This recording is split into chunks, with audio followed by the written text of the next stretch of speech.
Hey Leo, let's take a look at 2024 and how it's going to be impacting you. I mean, there's some exciting changes occurring, especially when it comes to career goals and your ambitions.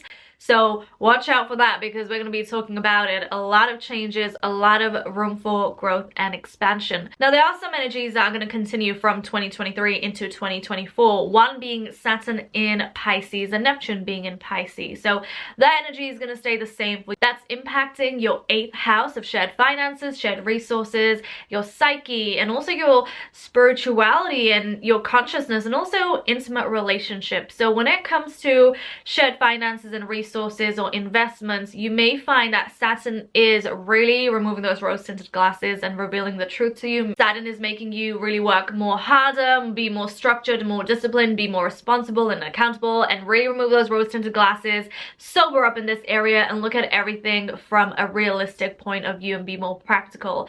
If you are drifting away into la la land, being irresponsible, avoiding responsibilities, or looking at everything from a more glamorized romantic perspective, Saturn is going to reveal the truth to you. So there may be some challenges, blocks, or restrictions, or some delays in this area of life, but it's Saturn. Work with it, work with Saturn, work hard, take responsibility, and you will see the rewards later on. This could also impact relationships, intimate relationships. You may find a block in terms of connecting, and it's normal. If you are going through a dry spell, if you feel like you can't connect, if you feel like, life is just too serious during this time where you're feeling stressed, it's just Saturn's influence. It will fade. It will go away, but it's just going to take some time. Things will improve and progress forward. It's just a time that you may not want to just connect. You may not want to be intimate. You just feel like there's just blocks or restrictions or challenges in your life. Another reason why you may feel a little emotionally blocked, or you may feel like you can't connect more intimately in relationships, is because you just had a Venus retrograde in 2023 in your sign. So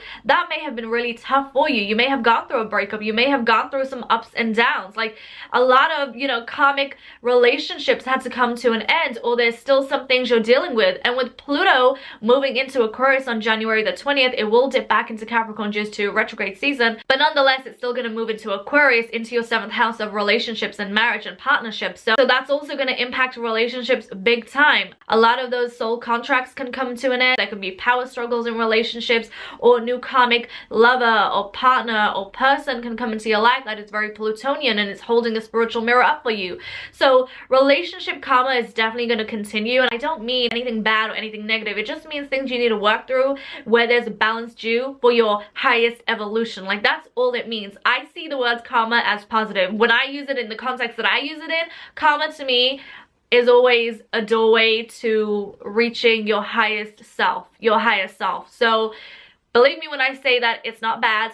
It just means that you got to work through some ancient, things that have been following you from lifetime to lifetime, and you just have to address them, acknowledge them, heal them, transform them. Especially if you have any planets in Aquarius or Leo from 0 to 2 degrees, you will be impacted by Pluto's influence the most. So there can be some triggers, issues coming up to the surface that you have to acknowledge and do something about them. If you are in a karmic relationship, if you've been debating whether you should stay or leave or give it another chance, all those issues will come right up to the surface and you will have to address them. And if you're in a relationship and it's good, happy, and healthy, and there's no issues, then you don't really have to worry. Pluto may just influence you in terms of bonding on a much more deeper level as well. The North Node in Aries will remain in your 9th house just the way it was last year in 2023. So that means that travel, learning, education, your spirituality, and your beliefs, your consciousness is going to be quite important. There may be a lot of destined, fated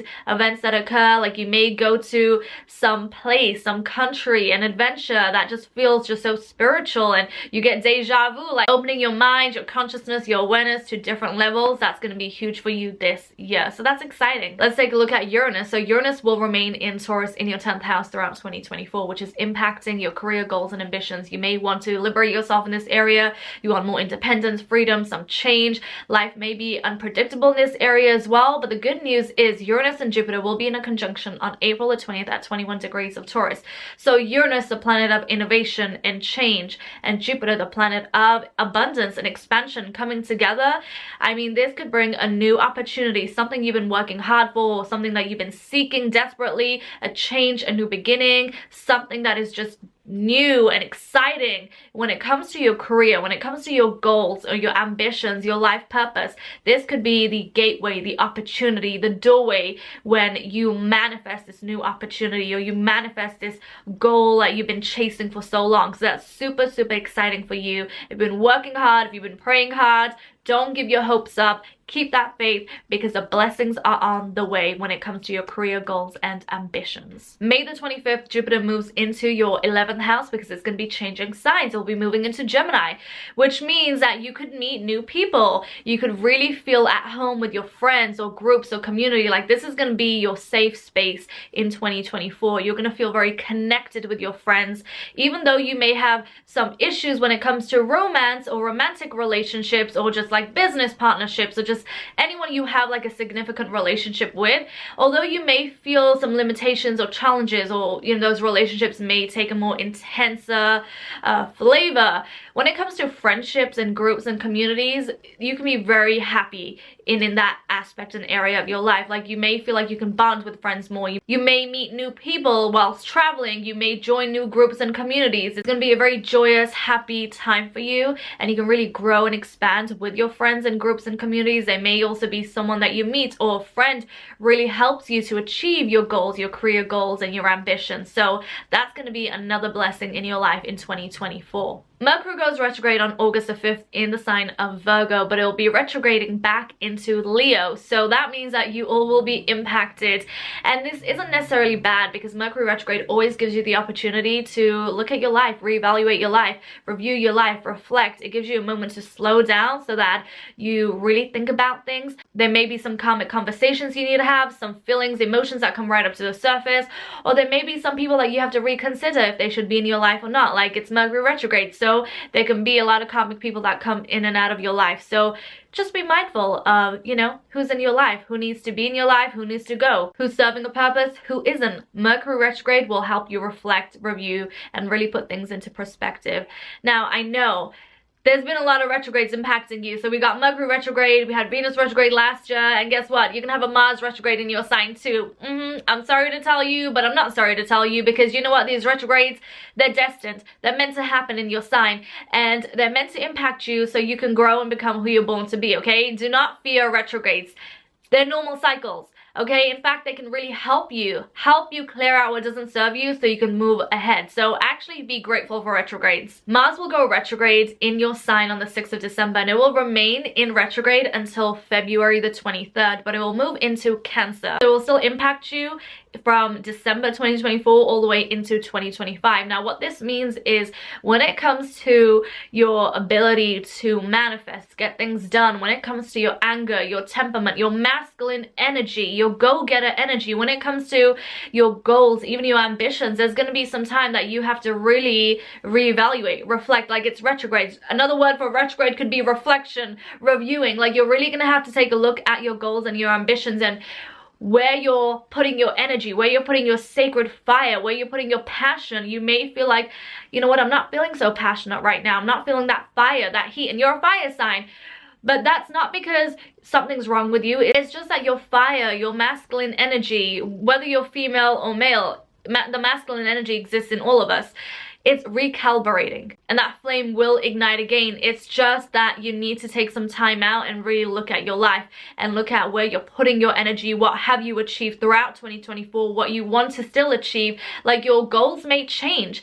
And also, this means that any shadows that you have, like your anger, your temperament, any rage, that will also come up to the surface. And the thing about anger and rages, they can hold us back. So that'll be a time that you can see your flaws, you can see your darkness, you can see your shadows, and turn the anger and rage into motivation or passion or purpose. Be an alchemist. So Mars retrograde is going to teach you quite a lot about the sacred fire within you, but we'll talk more about that when that time approaches. January the 25th, we have a full moon in Leo at 5 degrees. So this is going to be quite an intense full moon kicking off in January in 2024. So another opportunity to look at your life, review, reflect. What is working? What isn't working? What is in alignment with you? What is not in alignment with you? Any shadows, any emotions, anything that is not serving a purpose will come right up to the surface, and you will have an opportunity to transform it, alchemize it, let it go, release it, purge it, detox it out of your life. And it's good to work with this energy because you want to start 2024 with a clean slate. And this full moon is going to be intense to the T because we're going to have Pluto in Aquarius conjunct the sun, opposing the moon. So there could be a lot of transformation that occurs. There can be a lot of death and rebirth cycles, a phoenix that rises energy in your life. Look at where 5 degrees of Aquarius is in your chart. Do you have any planets at this degree, or do you have any planets at 0 degrees of Aquarius, or even Leo? There could be something major that transforms in your life that you have to let go of, or just naturally it just leaves your life. This could also be in terms of a relationship or a significant other, a significant person, where they no longer exist in your life anymore. You have to let them go. Something happens and you're like, I gotta cut the cords. You can do a lot of shadow work during this time, a lot of healing old karmic wounds, karmic patterns, ancestral patterns, you know, really healing and purging out the unconscious, the subconscious, anything that's not serving you. Like a great time for the shadow work, the real shadow work. On August 4th, we have a new moon in Leo. This is always going to be a great time for you, a time to plant seeds, initiate, plan, prepare. Talk to the moon. Let the moon know what you want. Ask and you shall receive. This is time to be in ceremony and connect with the lunar energy. So if you've been waiting for something to start, if you've been waiting to create something new, do something new, a new project, a new creative project, whatever it is, or you want to manifest, work with the moon's energy to manifest, this is your time because it's impacting you directly. So work with the moon. It's there for you. It wants to help you. Connect with the inner child within you. Connect with that lion within you, the royalty, the magic, the flame, the fire, because you can definitely create a lot of magic and you don't want to miss out on working with this beautiful celestial energy that is going to impact you the most. So Leo, so much ahead for you in 2024. We're talking relationships, we're talking finances, career goals, ambitions, travel, friendships, groups, community, your spirituality. So much is going to be happening for you. A lot of retrogrades on the way as well. I know you just had Venus retrograde in 2023. We've got a Mercury retrograde in your sign. We've got a Mars retrograde in your sign. And that's just because you're going through a karmic time. And like I said, karma is not good. It's not bad. It's just balance, okay? It can help us achieve a lot in our soul's evolution and our soul's journey. So I'm wishing you all the best in 2024. May your life be filled with blessings this year. Make sure you subscribe to Astrology. Connect with me down below. Comment. I have so many videos coming out and I will see you very soon. Take care and lots of love.